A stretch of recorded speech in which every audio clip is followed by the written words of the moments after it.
Do you know the name of these social media apps? Are you on any of these platforms? Well, as we already know, the ones that you're looking at right here are already banned in the Russian Federation. We're going to be going over these and why they were banned, but the last one is not on this list, and it's actually the one that I use the most to talk to my mother. And if you want to stay connected with people outside of the Russian Federation, the one that I'm going to mention at the end is the most important one. Hello and welcome. My name is Dan Castle. I'm a Mexican American Marine Corps veteran who's living in Russia now for almost 4 years. And I'm making this video because a lot of foreigners, when they come here, they're so surprised that they can't log into their Instagram because they want to post their daily meal, or they can't go on Facebook because they're 60 to 70 years old and they have to let their grandchildren know back home that hey, they're having fun at the Red Square. A lot of people like to use X in the West, but some of these other ones, I don't know really much about them, but we're still going to go over them. But it always is a surprise to these people that they can't log in to their social media. Now, the reason why we're going over this list really is because you need to be well informed. Again, please pay attention. The first ones that we're going to be going over are the Meta family.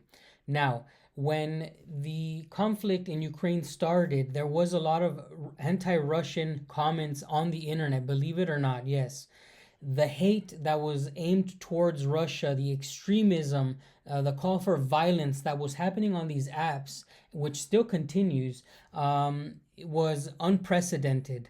Now, the reason why the Russian Federation banned these apps, well, because that's just what they turned out to be.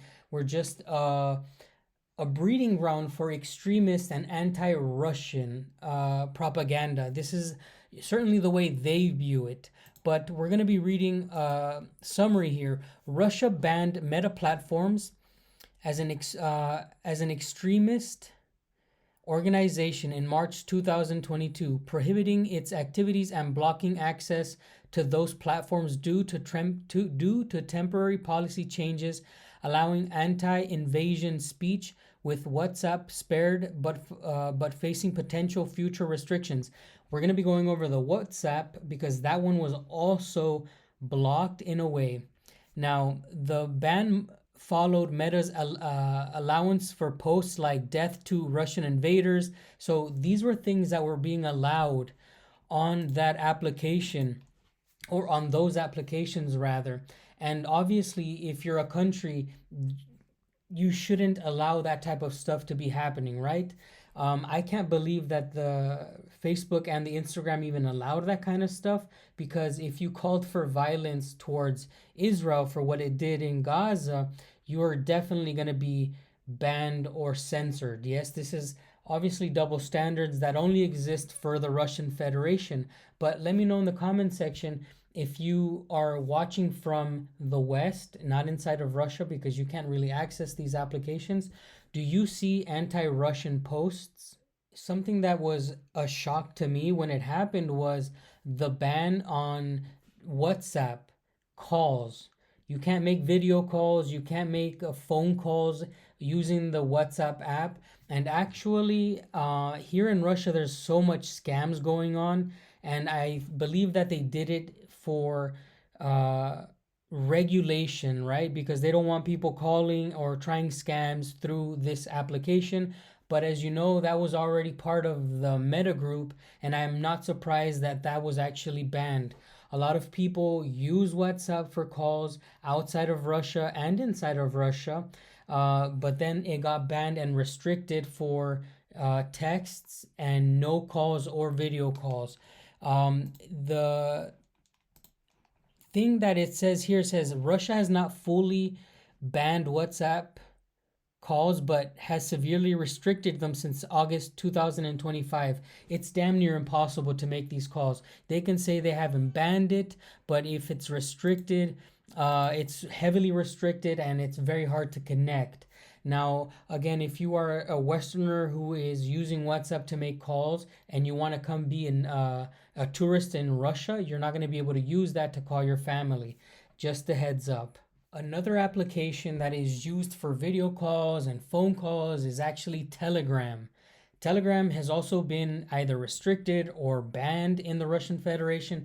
It's very hard to connect the calls through that platform as well. And I'm bringing that one up next because it's kind of in the same boat like WhatsApp, right? They're not allowing these things to happen anymore because of scams.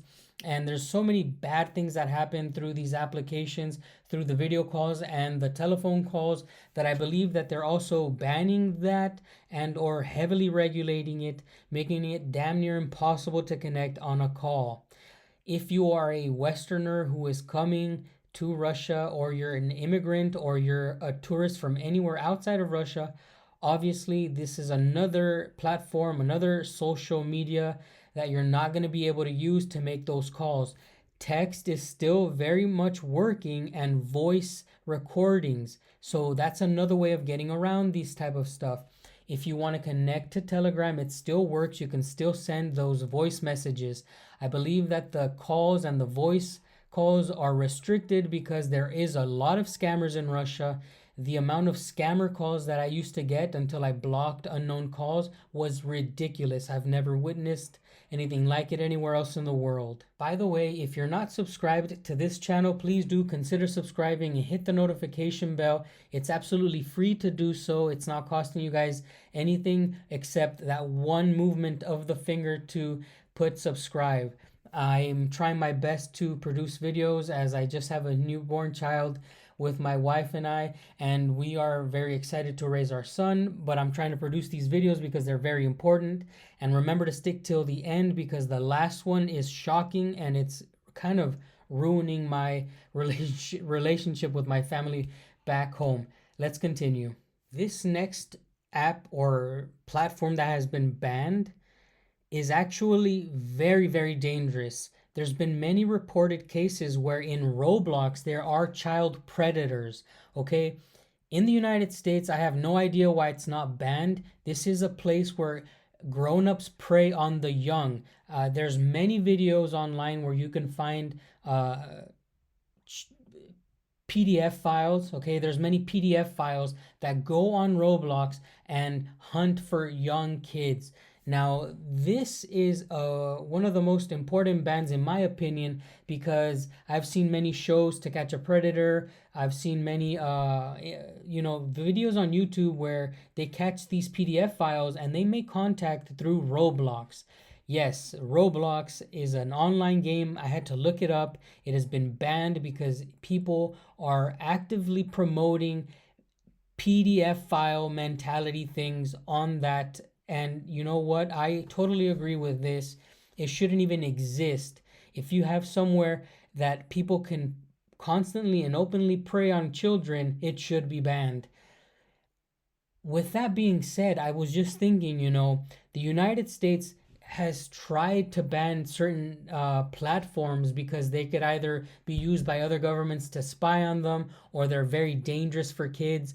And this is not unprecedented in the United States. So as I'm giving you guys these lists from the platforms that have been banned in Russia, just remember that there have been applications and social media apps platforms that have been banned in the West. Now it's time to talk about the one that has hurt me the most. In this headline that I'm going to show you, it's going to name two applications or social media platforms. The first one is going to be Snapchat, which I never used and I don't care about it. But the most important thing that I've used to keep in contact that has been recently banned or restricted has been FaceTime.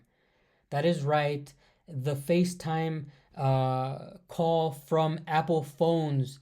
It is damn near impossible to make a call now with my family outside of Russia through FaceTime. This is something that is heavily restricting my ability to talk to my family, but I'm going to have to get over it. I'm wondering, comment now if this is something that is news to you. Did you not know about this? I'm going to show you this headline here. Russia reportedly banned Snapchat and FaceTime. I don't care about the Snapchat, I care about the FaceTime. It is very hard for me to make calls. It is very hard for me to receive calls. I am wondering if it has been banned completely or heavily restricted to the point of death. This to me seems like a very bad ban or restriction. To be honest, it is just a very simple way to just make calls and video calls. But if you put it with and you group it with the other ones that we mentioned, I guess it's just another way for scammers to get a hold of you, and I'm going to have to adjust. But it is not one that I'm happy about at all. I think that the ones that bother me the most are the FaceTime, because this is the one obviously that I told you I used to call my mom and my family with, and the Instagram, because I used to communicate through text with my family there, and then I had to get Telegram, so I got over the Instagram. The Instagram was more for texting and sending memes to my siblings, which that's a way of keeping in contact with them. But Telegram kind of replaced now the Instagram. Obviously, there are many applications within the Russian Federation that I could use, and most of my friends actually and family live in the Russian Federation now, which is really good because I can use the inside platforms and the inside social medias to connect with my family here in Russia. But obviously, I miss my mother, and this is the one that hit me the hardest, is this FaceTime. Please comment down below. Tell me which one of these do you use the most? Because I'm pretty sure that Westerners love to use Facebook and Instagram. And I didn't know what Snapchat was, but I know now, and I did my research. I think Snapchat is huge in the West, in the United States at least. X is big, not so famous at all here in Russia. Roblox, very dangerous, and it's a breeding ground for PDF files. And I know that this is huge in the West for sure.